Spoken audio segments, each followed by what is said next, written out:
It was the winter holiday, and my family was visiting for December. One of my favorite pastimes was playing video games with my cousins. We weren't a well-off family, so we would often play older games on what seemed like an antique television. Switching on the TV, it immediately cut out with a flash. The TV died. We decided to go into town and get a replacement the following day. Visiting a few pre-owned electronics stores, we chanced upon a curious little set. It looked about 10 years old.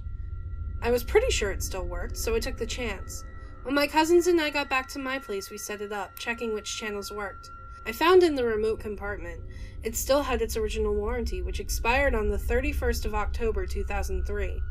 That amused me. The TV channels were crap, despite the set having its own aerial. We soon learned all the channels had snowy reception except for channel 0, which was for video input. I played some multiplayer games with the cousins for a while. They had since gone home when I moved on to some more atmospheric games. I loaded up Eternal Darkness, Sanity's Requiem.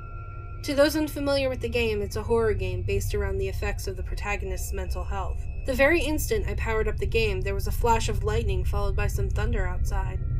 I thought nothing of it as it had been raining on and off throughout the day.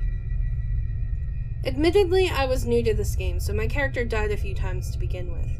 The sky crashed with thunder and lightning outside, but what was really strange was that I could swear the TV started to leak a bit from the top corner of the screen. I wiped it away, and the tissue revealed a wet red substance. What was this? Blood? No. Maybe this was some kind of technical defect, but why red? I played more of the game, and my character died a few more times. The TV started to leak again, but the fluid was a light green this time. I wondered if maybe the circuitry of the TV was melting from overheating, but the set wasn't hot when I touched it. The red could have come from an LED light or something. I never noticed this problem when I played games with the cousins before. The light bulb in my room died. I thought about replacing it, but decided it might be fun to play in the dark. I played more of the game, and my character's sanity was still quite high. A jump scare flashed on the screen of a skull with eyes screaming. At the very same time, a flash of lightning and thunder occurred outside. The sanity meter on screen had decreased to just over half. With all that was going on, I was pretty freaked out, but mostly by how the character's sanity seemed to mirror my own. I gave it a rest for a while. I paused the game to get myself a drink. I thought it odd how the sky flashed and thundered outside only as I played the game. I had a break from the game almost as long as I had been playing it, and yet nothing. No thunder or lightning, not even once. I returned to playing the game and eventually ran into a group of living skeletons. I was doing well to hold them off, but they seemed to be coming from nowhere. Eventually they closed in on me, but they stopped.